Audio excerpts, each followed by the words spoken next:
As we've seen from previous months of jobs reports under this fascist president, what we're seeing is not very much good news, mostly because he's a idiot. 22,000 jobs added in the month of August.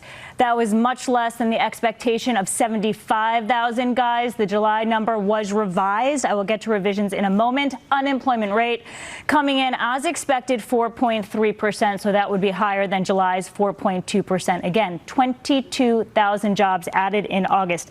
Let me get you the revisions because this is what everybody is focused on. For June and July together, combined 21,000 jobs lower than previously reported. I'll categorize that now. So you see for June, it was revised down by 27,000, getting you to negative 13,000, and the change for July up by 6,000, getting you to 79,000. 22,000 jobs added for August. They were expecting 75,000. Yeah, that equates to sucking. Also, the revisions from previous months. I guess they're going to blame this more on the Bureau of Labor Statistics commissioner that he previously fired for those horrible numbers. But the revisions for June and July, I want to repeat that for June specifically. They revised them down to where those jobs went to negative 13,000. There was a loss of jobs in June. And in July, they revised it up by 6,000 more. So they added a nice 6,000 from the revisions on June and July. I'm just wondering at what point we're going to understand what it is that we're dealing with, and that all the talking, all the lying, all the things that he's saying is hitting the golden age just is not matching up with reality. I feel like we've been going through this over and over and over again, and there's not a widespread number of like literally 100% of the people understanding what's happening because it's happening in their lives. It's not even something that you can really lie about and keep people from believing what is it they're seeing. They're losing jobs. Here, private payrolls coming in. The expectation was 75,000. We got 38,000. And there was a loss of 16,000 jobs in government, which I think Lauren mentioned. But again, you know, that 22,000 number, Charles, it's a weaker than expected number. And these revisions are pretty brutal. Yeah, extraordinarily. You know, gone through. I mentioned healthcare, 31,000. The 12-month average was 42,000. That had been obviously a massive driver, and we know the demographic situation there. Just a little disappointed. Manufacturing was hoping to maybe see something there. But it's just, I think for the most part, if there was a whisper number, and I'm sure there was, this might be right where the whisper number is. And this is a sweet spot, I think, from the market's perspective. You can see the major averages are moving higher. It's not so bad that we're thinking recession, but it's bad enough that we think maybe the Fed could be much more accommodative beyond September. Yeah, and also, too, Jody Biley, labor force participation rate, 62.3%. Your reaction? Yeah, so we're not seeing much movement in that number, which is disappointing and surprising, to be honest with you, Cheryl, because we're seeing that there is starting to be some increase in the weekly jobless claims. And so I like to look into that number and say, are we seeing more people say they want to participate in the workforce? I also think this report is a little bit more of the same. The jobs are in healthcare, they're in leisure and hospitality. We've lost jobs again in the professional business service sector. We've lost jobs in this report in the temporary help sector, which is not a good sign. So there's a lot of concern. Even though the private payroll number is 38,000, that is still a pretty weak number. Weak, loser, loss, negative, sucking. That's the general consensus, even from Fox Business, who really likes to try and carry the water for this guy, to try and make everything that he does that we see as disastrous somehow look better. It's impossible. Charles Payne came up with a slither of hope.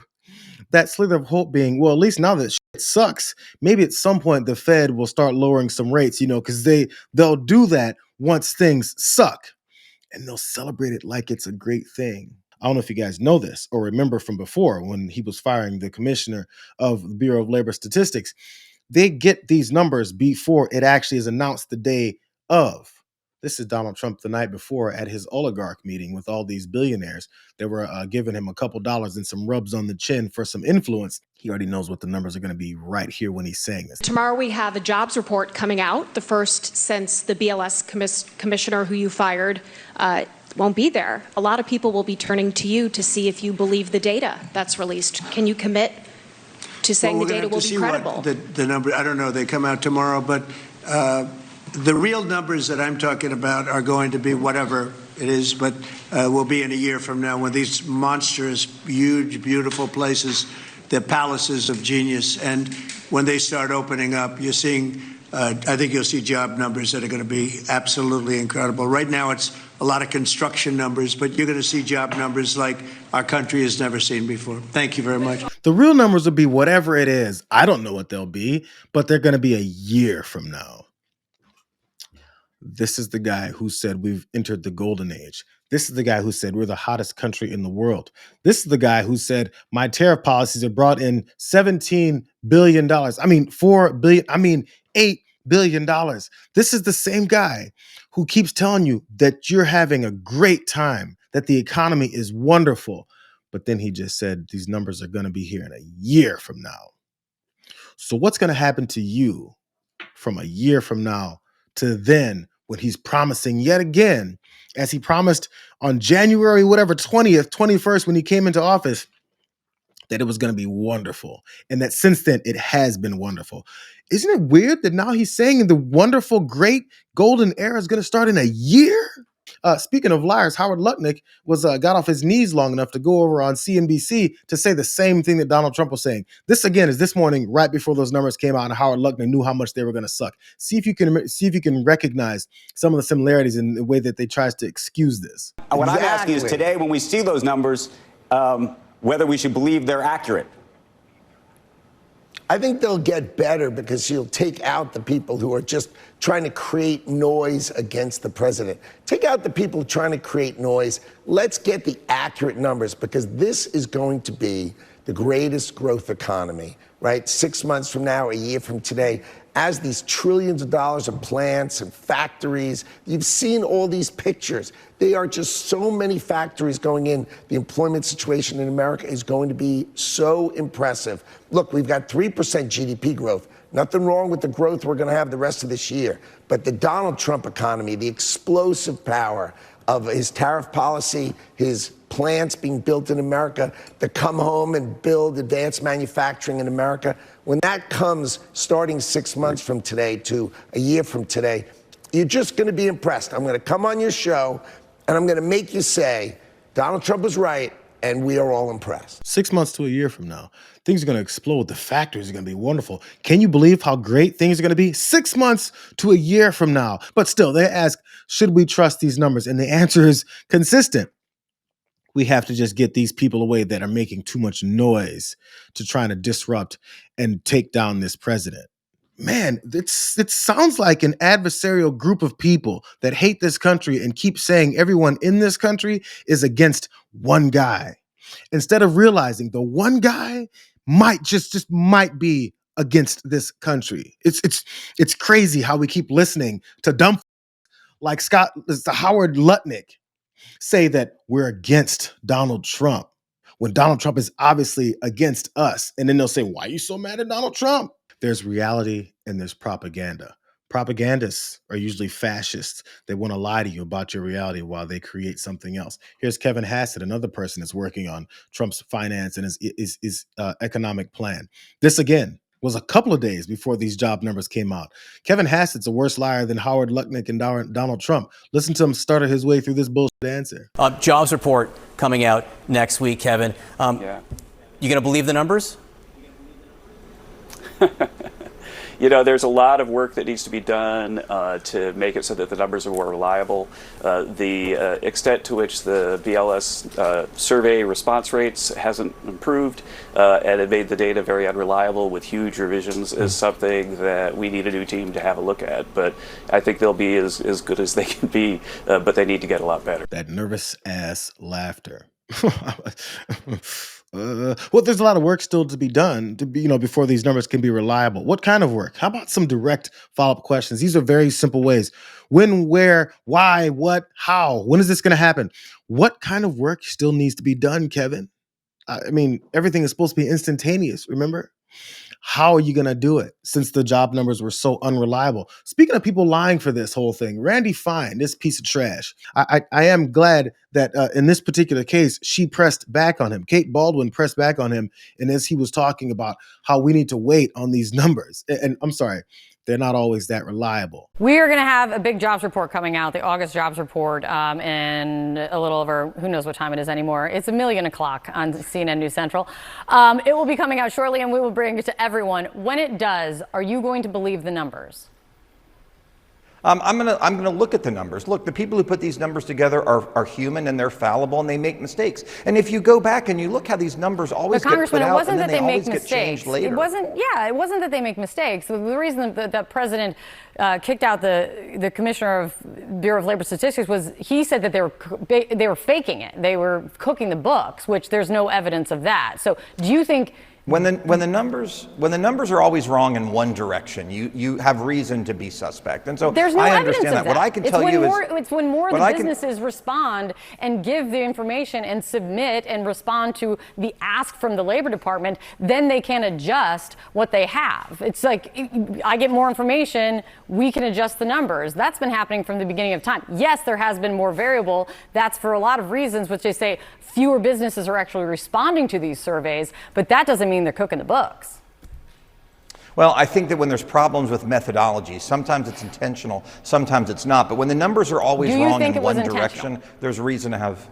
I think the methodologies were problematic, and we see this in all kinds of things where numbers always tend to benefit the left, and when the facts come out, they don't anymore. And so I think the president did the right thing there, and we'll see what these numbers are like today. Randy Fine is embarrassing.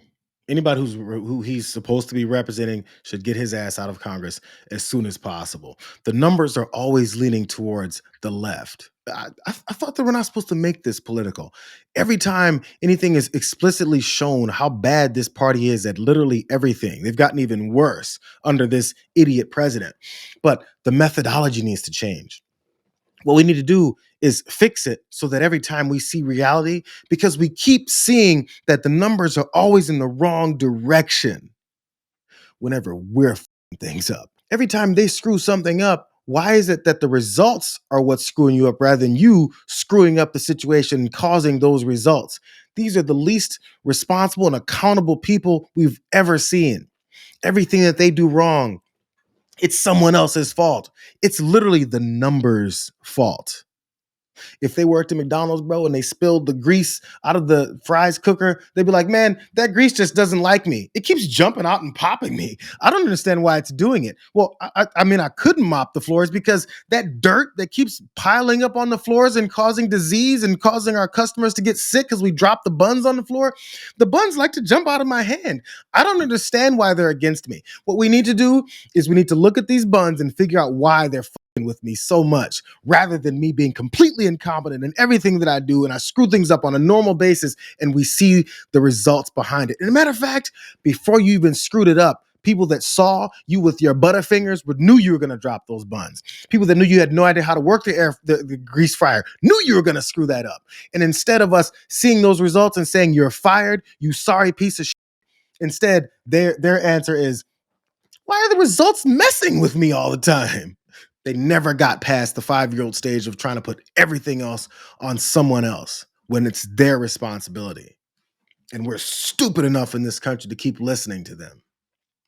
And when you're stupid enough to keep listening to people like this in the country, you know what you get?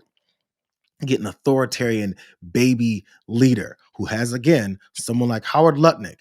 Listen to the way he talks about what America should be, this democracy, and how anybody that's against this president is not American. The holdovers from the Biden administration they're just bent against the president's success. They're rooting against America and against Donald Trump, and that's got to end. And that's what Donald Trump has to do, and that's what this whole cabinet has to do. They have to get rid of people who are against the president, against the elected leader of the United States of America, and get people on side who just want America to win. Donald Trump wants America to win, and anybody who's against him is really against America being the greatest it can be. I understand that. Anyone that is against Donald Trump is against America.